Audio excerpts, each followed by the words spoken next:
मणि लखाऊं असंत पापी सनी भण रविदास जाने सो जान संत अनंत अंतर नाही। रविदास जी महाराज कहते हैं कि संतों की संगत ही परमात्मा, संत ही परमात्मा का साकार रूप है और संतों की संगत ही परमात्मा के प्राण हैं। तो रविदास जी कहते हैं क्योंकि संतों के बिना परमात्मा का ज्ञान कोई दुनिया में करा नहीं सकता। संत ही वे शक्ति हैं जो परमात्मा से मिलाते हैं, क्योंकि जिसने मार्ग देखा वही दिखा सकता है और जिसने मार्ग नहीं देखा वो दिखा नहीं सकता। तो इसलिए संत ही ऐसी परम शक्ति होती है जो परमात्मा के दर्शन कराते हैं। तो रविदास जी कहते हैं हे परमात्मा, मुझे संतों के मार्ग पर चला, मेरा आचरण संतों जैसा हो और मैं कभी दुष्ट पुरुषों की संगत न कर सकूं, ऐसा मुझे वरदान दो। क्योंकि भण रविदास जाने सो जान संत अनंत अंतर नाही। संत में और परम शक्ति अनंत में कोई भी अंतर नहीं होता। तो इसलिए महापुरुषों ने संकेत दिया है कि हमें संतों की शरण जरूर करनी चाहिए। उनकी संगत से ही हमें कुछ लाभ हो सकता है, वरना कोई लाभ होने वाला नहीं। आध्यात्मिक ज्ञान में संत ही मार्गदर्शक होते हैं। देखिए, सत्संग में 5 प्रकार के लोग बैठते हैं। सबसे पहला होता है श्रोता, दूसरे नंबर का होता है चरोता, तीसरे नंबर का होता है फिरोता और चौथे नंबर होता है श्रोता और 5वां होता है श्रोता। श्रोता उसे कहते हैं जो सत्संग में आके सोता है। श्रोता वो आदमी है जो खाना ज़्यादा खाता है, क्योंकि तमोगुण पैदा हो जाता है ज़्यादा खाने से और कमर दीवार के लगाइए नींद आ जाती है। महाराज ने आरती करी, वो पड़ा सो रहा है, दूसरे ने कहा भाई उठ जा, अब तो गुरु महाराज ने आरती कर दी, चल प्रसाद ले ले। अब उससे पहले जब पड़ा था तो एक कुत्ते ने आकर उसके मुंह पे पेशाब कर दिया। दोनों प्रसाद लेके चल दिए। दूसरा कहलावा तो महाराज जी ने बहुत ज्ञान की बारिश करी, बहुत आनंद आया सत्संग में। कहला यार बूंद सी तुम्हारे मुंह पे लगी, पर हमें तो खारी खारी लगा, तो कुत्ते ने पेशाब कर कहा मुंह पे। तो भाई जो सत्संग में आके सोए उन्हें सत्संग खारा ही खारा लगेगा, उन्हें उसमें आनंद नहीं आएगा। दूसरी प्रकार के लोग होते हैं चोरोता, जो सत्संग में आके चोरी करते हैं। चोरी तो करनी चाहिए, चप्पल पड़ी मेरी, पर चोरी करनी चाहिए सत्संग में ज्ञान की। जो संतों का प्रवचन होता है उसकी चोरी करो। लोग चोरी करते हैं जूते चप्पलों की।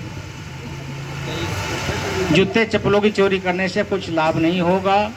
अगर चोरी करनी है, चोरी करना फर्ज है, सच्ची करके जान, घर आए को लूट ले, साबुत रहे ईमान। अगर अपने द्वार पर कोई संत आ जाए तो उससे अपने कल्याण का मार्ग पूछो तो आपको लाभ होगा। यदि सत्संग में जाकर जूते चोरी करोगे तो कोई लाभ नहीं होगा। तीसरे तरह के लोग होते हैं जिन्हें बोलते हैं फिरोता। फिरोता वे होते हैं जो दाहिने कान में को बात सुने और बाएं में काट दें। और हम जो हैं ऐसे ही हैं, हम फिरोता ही हैं। सारा सभी संत उपदेश करेंगे, गुरुमुखी जी वाणी गाएंगे और हम सारी सुन के पल्ला झाड़े चल देंगे सुबह, किसी को लाभ नहीं होगा। तो इसलिए हमें सत्संग 4 तरह का हो, श्रवण, मनन, निध्यासन और साक्षात्कार। पहला सत्संग है सुनना, दूसरा है उस पर मनन करना, तीसरा उस पर चल के देखना और चौथा है जब उसका हमें साक्षात्कार हो जा, असली अनुभव। तो हम तो इनमें से कोई से में भी नहीं है, ना तो हम सुनते ही। पहले सुनना ही बहुत मुश्किल है सत्संग का, भंडारा खाते ही लगा।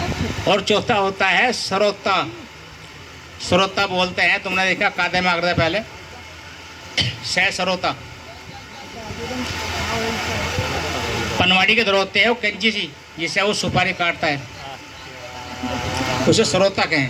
सारा तिरक चल रहा है। तो सत्संग में कुछ लोग ऐसे हैं जो काट छांट की बात करते हैं। ऐसी बात पूछेंगे आके संतोष है, अगर जो उनसे पता है ना जा, उससे बहुत बड़ी हानि होती है। कभी सत्संग में वाद विवाद नहीं करना चाहिए। सत्संग तो प्रेम का विषय है, वाद विवाद का विषय नहीं, हार जीत का विषय नहीं।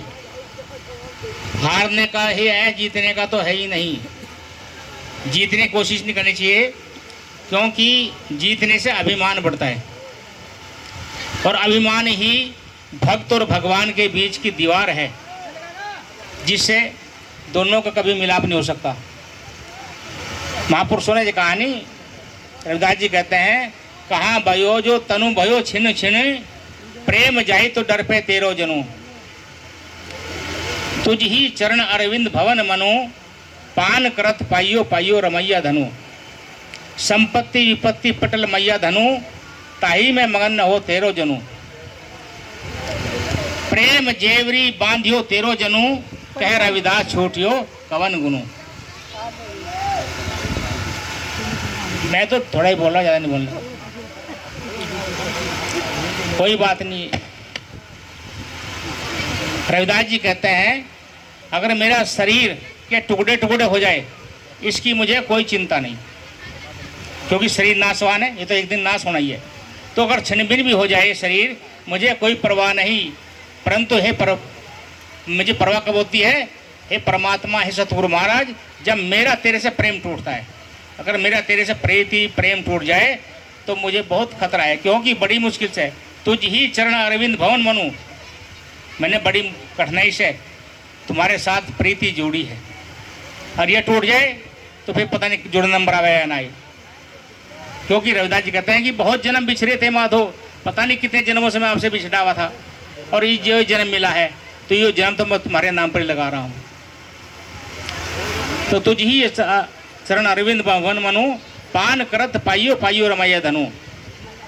संपत्ति विपत्ति पिटल मैया धनु। रविदास जी कहते हैं, ये संसार की धन दौलत संपत्ति सारी विपत्ति का कारण बनती है, ये दुखों का कारण बनती है। परंतु मैं इसमें उलझता नहीं, मैंने इसको त्याग दिया है। और साहब सभी लोग जानते हैं कि उन्होंने पारस पत्री को ठुकरा दी थी। प्रेम जेवरी बांधियो तेरो जनु। रविदास जी कहता है कि ये तेरा जन तेरे प्रेम की रस्सी से बंध गया है। अब दुनिया में किसी की ताकत नहीं जो इस रस्सी को आपसे खोल दे। और 5 ही प्रकार के लोग भी होते हैं श्रोता माने, जो सुन करके मनन करते हैं, निध्यासन करते हैं और साक्षात्कार करते हैं। तो आप लोगों को चाहिए कि आप लोग जो है भाई सत्संग सुने, तो कम से कम सत्संग की एक आधी बात तो चले।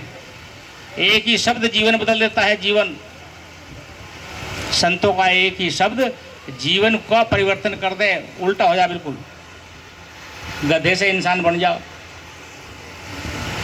तो मिलकर बोले सतगुरु महाराज की।